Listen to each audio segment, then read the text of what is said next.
Hello people, let's talk about history of the old-fashioned cocktail. Words by Simon Difford. Other mixed drinks predate the old-fashioned, but the old-fashioned whiskey cocktail, to give it its full name, is considered the original cocktail with its component parts of spirit, sugar, water, and bitters, the very definition of what a true cocktail is. The first known definition of the word cocktail was published 13th May 1806 in the Balance and Columbian Repository, an upstate New York newspaper, in response to a reader inquiring what was meant by the word in an article. Cocktail, then, is a stimulating liquor composed of spirits of any kind, sugar, water, and bitters. It is vulgarly called a bitter slang, and is supposed to be an excellent electioneering potion, inasmuch as it renders the heart flat and bold, at the same time that it fuddles the head.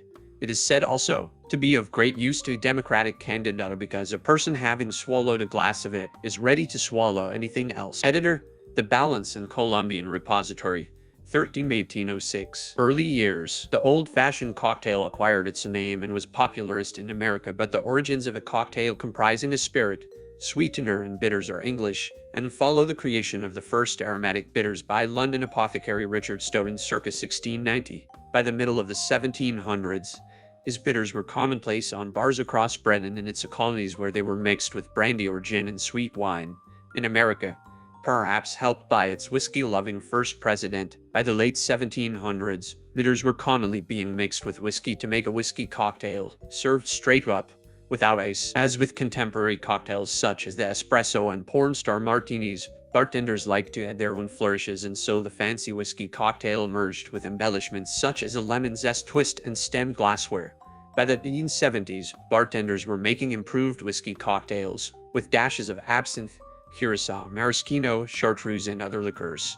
Some drinkers were less than enamored by these additions, so started ordering old-fashioned whiskey cocktails to ensure they received a cocktail without such inconsequent risks. So the old-fashioned was christened. While these traditionalists were averse to the addition of liquors, they obviously didn't object to the change from the whiskey cocktail being served straight up to the old-fashioned being served on the rocks in the heavy-bottomed tumbler in which it was prepared, a style of glass which became known as an old-fashioned glass. The whiskey cocktail was consumed in a gulp while the old-fashioned was sipped. Post-Prohibition, the old-fashioned continued to be made as it always had, with whiskey and bitters sweetened with sugar, usually a cube muddled into the cocktail through to Prohibition, when an orange slice and maraschino cherry, and sometimes also a pineapple wedge, started to be muddled along with the sugar in an old-fashioned. The addition of the fruit could have emerged as a way of masking the poor quality of bootleg whiskey. The old-fashioned survived in this fruit-laden form, but was only enjoyed by its aging audience as younger drinkers adopted the disco drinks of the 1970s and 80s. 1990s cocktail renaissance. Thankfully, in much of Europe and the UK, the fruited old-fashioned never took off, and the few drinkers that continued to order old-fashioned tended to prefer the classic whiskey, sugar, and bitters serve. Then in the mid-1990s, when the cocktail renaissance hit London, the old-fashioned became one of the classics to be resurrected and celebrated.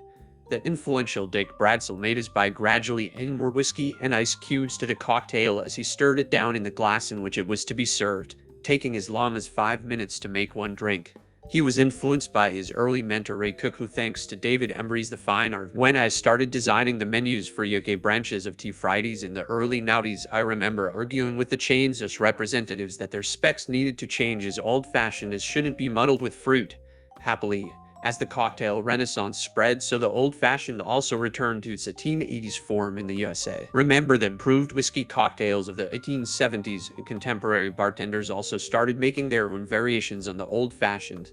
Some, such as the Oaxaca Old-Fashioned, Benton's Old-Fashioned, and the Rum Old-Fashioned, becoming classics in their own right. Making an old-fashioned cocktail. Words by Simon Difford. Traditionally made with bourbon or rye whiskey, lightly sweetened with sugar, and aromatized with bitters, this most classic of vintage cocktails is served over ice in a heavy-bottomed tumbler named after the drink and garnished with an orange zest twist. The old-fashioned is just that, a very old and established cocktail. But over many decades, this vintage classic has changed name. It was originally the whiskey cocktail and has evolved with both the methods deployed to make it and its ingredients influenced by bartending fashions. This has resulted in 6 different methods ingredients being used.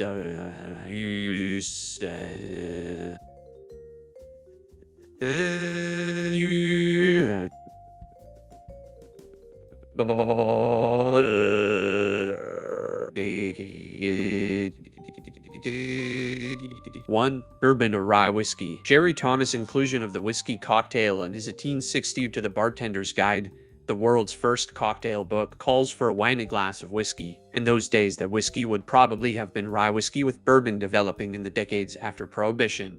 Consequently, some traditionalists insist an old-fashioned should be made with rye, but bourbon is equally correct, and the choice of whiskey should be entirely up to the personal taste of the drinker. Be aware of the alcoholic strength of your whiskey. In my old-fashioned, I like to use a combination of 1 shot bourbon at 45 alcohol and 1 shot straight rye whiskey at 50 alcohol. When you shake a bottle of straight rye, it should hold a foam for a good few seconds, or I consider it too weak for my old-fashioned is. 2.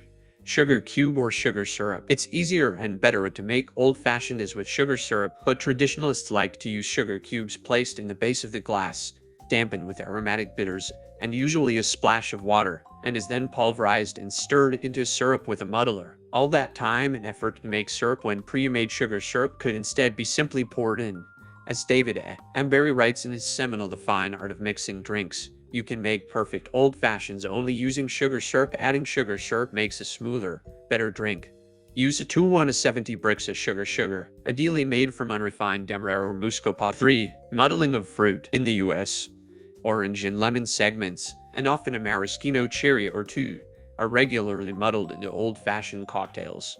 The practice probably originated during Prohibition as a means of disguising rough spirits, and thankfully never caught on in England. As Crosby Gage wrote in 1944, serious-minded persons omit fruit salad from old-fashioned is. However, an old-fashioned is not complete without an orange zest twist, with some also liking an additional lemon zest twist, but that would seem to be heading back to fruit salad territory. 4. Stir in the glass or in a mixing glass. Back in 1860, Jerry Thomas called for a whiskey cocktail to be shaken, and if you're a lover of fruit salads, as see above, then you may as well shake your old-fashioned. However, correct society, good manners, and lean bartenders dictate that an old-fashioned should be stirred, and stirred, and stirred some more.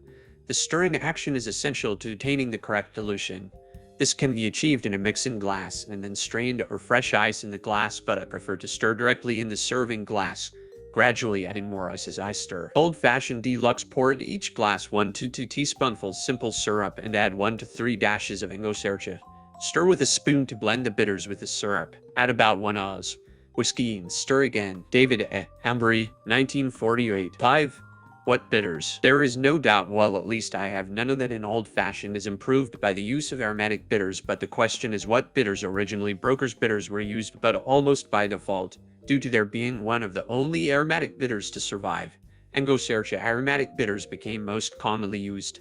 Thankfully, a huge range of bitters are once again available, including reproductions of both Broker's and Abbott's bitters, both of which work well in old-fashioned is. 6. If using a mixing glass to prepare an old-fashioned, then the drink looks much more appealing and holds its dilution better if strained over a single large chunk of ice. Otherwise, I recommend my usual double frozen ice from ice machine to freezer and freezer to ice chest. Conclusion: I've experimented with all of the above and find myself reverting back to the method David A. Amberry stipulates to make his old-fashioned deluxe, and the method endorsed by Dick Bradsell when the old-fashioned became popular in London in the mid-1990s is stirred and stirred some more directly in the glass with ice gradually added. My favorite old-fashioned recipe calls for both bourbon and rye. For the reasons given above, I favor sugar syrup over sugar cubes and use a little more sugar than most, but then I also use a dash more of bitters and a glug more whiskey than most, so I guess I am in line with the proportions used by most. Drink responsibly. See you on next videos. Please subscribe for more videos taught us. See you.